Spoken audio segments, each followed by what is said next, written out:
ముందుగా ఆంధ్రజ్యోతి పత్రికలో ఇవాల్టి వార్తలు ఏమున్నాయి, ఏం కథ, ఏం లెక్క అన్నది మనం ఒకసారి చూద్దాం. సో ఆంధ్రజ్యోతి పత్రికలో ఇవాళ వచ్చినటువంటి ప్రధాన అంశాలు ఏంటంటే రాజకీయ ఎలైటీ జరిగింది, తర్వాత కోర్టులు, పాలసీ, కార్పొరేట్ అంశాలు ఇవాళ ప్రధాన అంశాలుగా మనకు ఆంధ్రజ్యోతి దినపత్రికలో కనిపిస్తాయి. సో పక్షపాతం ఏమన్నా ఉందా అంటే అగ్రవర్ణ కేంద్రితం, అంటే అగ్రవర్ణాలకు ఫేవర్గానే రాసింది ఈ పత్రిక. ఆంధ్రజ్యోతి పత్రిక అనేది చాట్‌జీపీటీ తీసినటువంటి డాటా విశ్లేషణ. ఇది విశ్లేషణ విషయానికి వస్తే లోపల పేజీలో కూడా అగ్రవర్ణ దృష్టికోణమే. లోపల పేజీల్లో కూడా అంటే ఇది బీసీ, ఎస్సీ, ఎస్టీ, మైనారిటీల పేపర్ కాదు, ఇది కేవలం అగ్రవర్ణ పేపరే అని చెప్పి చాట్‌జీపీటీ చెప్తోంది. ఇది నువ్వు మనుషులు చెప్పింది కాదు, ఆర్టిఫిషియల్ ఇంటెలిజెన్స్ పసిగట్టి చెప్తుంది. ఇక లోపల పేజీలో కూడా వాళ్ళ భజనే ఉన్నది. ఇక బీసీ, ఎస్సీ సమస్యలు వార్తలుగా మాత్రమే, బీసీ, ఎస్సీల సమస్యలు కేవలం వార్తలుగా మాత్రమే. ప్రజా ఉద్యమాలకు కాలం స్థాయి లేదు, ప్రజా ఉద్యమాలకు కాలం స్థాయి లేదు.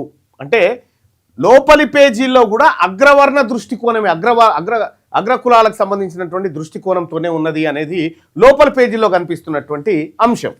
ఇక భాష ఎట్లుందంటే ఎలైటు పాలసీ భాష, అంటే అగ్రవర్ణాలకు సంబంధించినటువంటి లాంగ్వేజ్లోనే ఈ భాష కూడా ఉందంటే కంప్లీట్గా ఆంధ్రజ్యోతి పత్రిక ఇలా కొనడం దండుగా.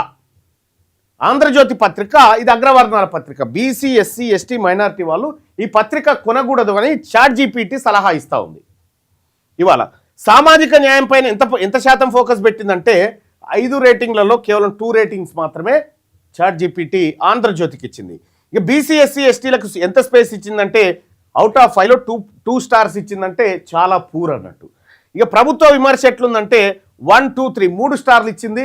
సో 5 స్టార్లు, కనీసం 4 స్టార్లను కూడా ఏ రంగం కూడా రీచ్ కాలేకపోయింది ఆంధ్రజ్యోతి. అంటే కంప్లీట్గా ఆంధ్రజ్యోతి దినపత్రిక మరి లోపాయకారి ఒప్పందాల ఇంకొకటా తెలియదు, కానీ మొత్తానికైతే తన వర్గాల ప్రయోజనాలు, పెట్టుబడిదారుల వర్గాల ప్రయోజనాల కోసం స్పష్టంగా ఈ పత్రిక పనిచేస్తుందనేది మొత్తం పత్రికను విశ్లేషించినటువంటి చాట్‌జీపీటీ చెప్తున్నటువంటి మాట.